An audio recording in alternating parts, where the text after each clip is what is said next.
How about the whole issue of corruption? The head of our U.S. State Department, Hillary Clinton, is making corruption a major issue in Africa. Is this inhibiting our corporations? Her major policy speeches on Africa have been in Kenya and South Africa at the CCA summit. And I'm saying that because we have a very good relationship with the State Department on this. Yes, that's an important issue, no doubt about it, but it's something we're going to have to work with. And corruption is relative also.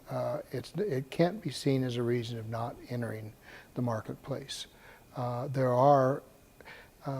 neither can we say that. Neither can we say that Africa as a whole is a uniform blanket of corruption.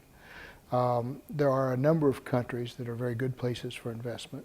I would say, probably name about 15 right now that I think we ought to be looking at, be engaged in. The bureaucracy in it is very cumbersome.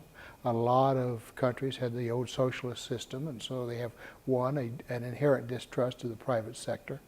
They were trained that way. That generation was trained. They're still in power. There is also the idea that nothing moves without the top man, and so things get slowed down. I'm more concerned about overburdensome bureaucracies than I am corruption. But corruption is a factor, no doubt about it. So you've got to do your due diligence, and you need a reliable partner on the ground that you can trust and build a relationship with. A lot of doing business in Africa is building a relationship. We do it differently. We say, does this deal make sense? Is it good? We look at it, well, fine, we may never see the person again. But Africa, and I think this is more a continent-wide area, is that you really have to develop the relationship of trust. What does all that mean? Any number of things. How about just terrorism generally?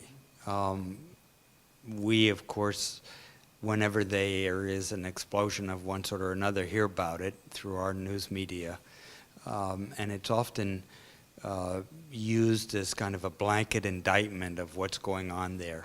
What's your take on that? I sit on the Senior Advisory Committee to AFRICOM, and their number one issue as far as Africa goes is terrorism, but they define it fairly broadly as well. Is it an issue in some areas? Yes, it is. Is it minor and compared to all the other opportunities? I think it's a very minor part of things. It only becomes major if you're the one that's being involved in it, and then it becomes very important. But if you look at Uganda, had their explosion 2 or 3 weeks ago. Second one in Uganda, since I think last was 1998. But it moves right on. It still does business. It's still growing. I think we need to keep this in perspective. Is it an issue in some areas? Is it an issue in North Africa especially? Yes. But again, it's in a space of 4 times the size of the United States, actually more than 4 times the size of the United States. So yes, it's an issue, and I'm not going to wash over it, but it's a minor one compared to doing business in Africa. Do you think that there should be continuous military pressure in Somalia? I think there needs to be continuous diplomatic pressure. I think that in Somalia, clearly it's not going to be solved solely diplomatically. And who should be involved in that's the issue.